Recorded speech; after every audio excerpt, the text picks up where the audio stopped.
kita ini di masjid ini terbiasa dengan zikir setiap malam Jumat, kan? Salah satu yang saya ambil hikmahnya, saya pernah bilang, jadidu imanakum, perbarui imanmu dengan kalimat la ilaha illallah.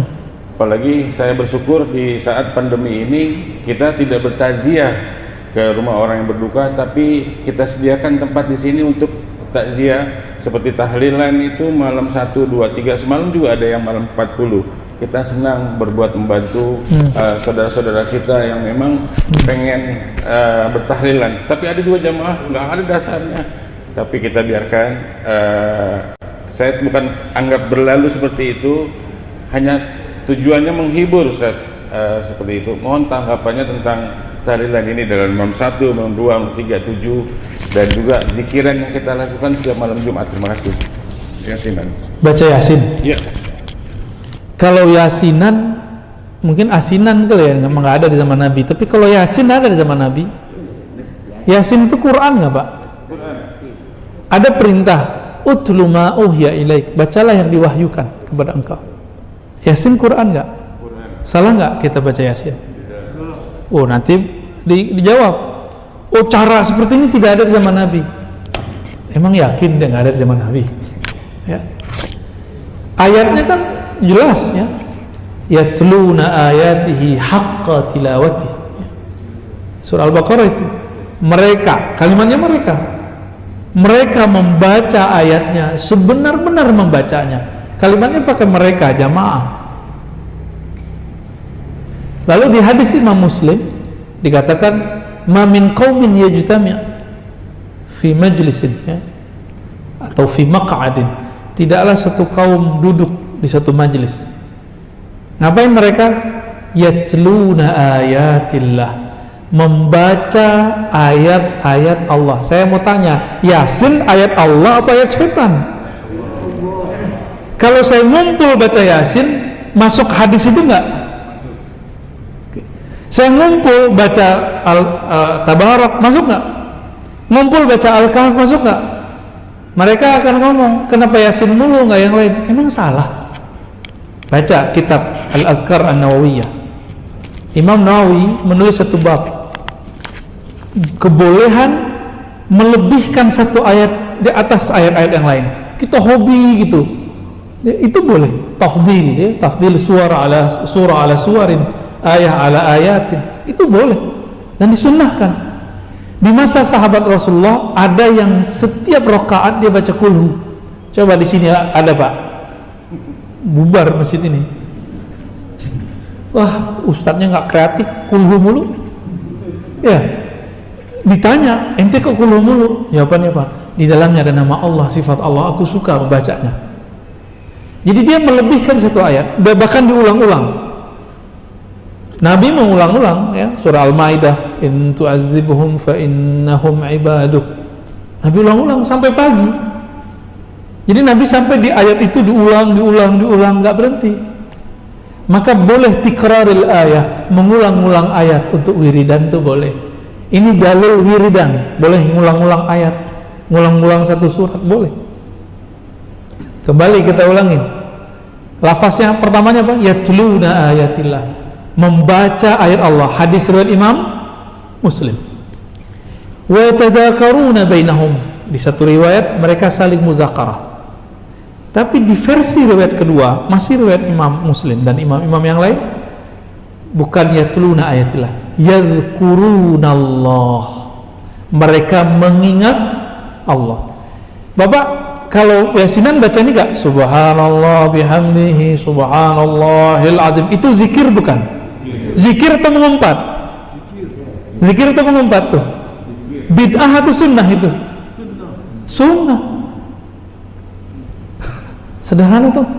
Berarti dalilnya sudah di hadapan dia, tapi Allah tutup hatinya untuk memahami itu. Coba dibuka deh, ya. Buka, dengarkan, buka hati, buka pikiran. Gak ada tuh, gak ada itu di mata ente, gak ada, ya. Di dalil ada. Orang-orang seperti ini kadang-kadang harus kita kasih, disuapin, Pak. Begitu lafaznya. Berarti ada nggak di zaman Nabi? Ada tuh lafaz hadisnya. Ada nggak sahabat melakukan? Banyak. Dalil yang digunakan untuk membid'ahkannya, dalilnya tidak sampai derajat sahih. Riwayat Darimi dan bukan hadis Nabi. Bertentangan dengan hadis riwayat Muslim dari Muawiyah. Nih, mereka sering pakai, inilah kita lihat sesuai menafsunya, hadis gak sahih disahihkan. Hadisnya cuma hasan, Pak. Karena bertentangan dengan hadis yang sahih, dia jadi syadz. Bahkan bukan syadz lagi, mungkar jadinya. Kita sebutkan dulu riwayat yang sahihnya. Satu kali Nabi SAW, ini Muawiyah cerita, masuk ke masjid. Nabi nggak pernah ngajarin mereka. Di masjid ada orang baca Subhanallah bihamdi, Alhamdulillah. Begitu mereka berzikir tuh, bareng-bareng mereka zikir. Ketika masuk masjid, Nabi waktu di rumah dapat wahyu, dapat kabar dari langit. Nabi masuk masjid, Nabi tanya, untuk apa kalian berkumpul? Lalu mereka menjawab, kami berkumpul memuji Allah atas nikmat Islam, nikmat hidayah yang diberikan kepada kami, wahai Rasulullah. Itu kata siapa? Para sahabat. Disuruh Nabi nggak mereka? Enggak, mereka inisiatif sendiri. Inilah cikal bakal yasinan, zikiran, thariqat ini, Pak. Ya. Ada dalilnya tuh? Sahih Muslim. Dia nggak paham. Ya. Namanya udah ada belum? Di situ nggak ada namanya. Isinya orang thariqat ngapain? Isinya orang yasinan ini sama persis, nggak jauh beda. Terus karena ditanya lagi, mereka mulai ketakutan. Ditanya yang ketiga kali, mereka kemudian tambah takut disalahkan Nabi dan bid'ah. Apa kata Nabi? Wahai sahabatku, aku bertanya begini bukanlah tuhmah, menuduh kalian. Aku bertanya begini karena ja'ani Jibril, datang kepadaku Jibril, malaikat paling mulia di langit, mengabarkan kepadaku, innallaha yubahi bikumul malaika. Hai orang-orang yang berkumpul berzikir menyebut nama Allah, Allah berbangga menyebut nama kalian di langit sana. Lanjutkan itu, Pak. Ya, hadis sahih riwayat Imam Muslim. Adapun yang dipakai untuk membid'ahkan zikir berjamaah dan memimpin zikir, itu riwayat Imam Darimi, temannya Bukhari, tapi tidak sampai derajat sahih. Sunan Darimi, pernah belajar nggak? Nggak pernah belajar ya? Baru denger ya? Darimi, bukan Udaromi, Pak. Itu orang Padang. Darimi. Sunan Darimi 1 jilid. Di situ disebutkan bahwa ketika Abu Musa al-Ash'ari bersama dengan sahabat Ibnu Mas'ud dan lain-lain masuk ke masjid, ada orang mimpin zikir. Qulu subhanallah, subhanallah, subhanallah, subhanallah, kayak khatamannya orang tarekat. Alhamdulillah, alhamdulillah, alhamdulillah, gitu ya. Lalu dibantah oleh Ibnu Mas'ud. Apa kata beliau? Apa yang kalian lakukan ini? Jawaban orang yang hadir, kami bertasbih menyebut nama Allah. Ditegurlah oleh Ibnu Mas'ud, Abu Musa al-Ash'ari, betapa banyak amal yang baik,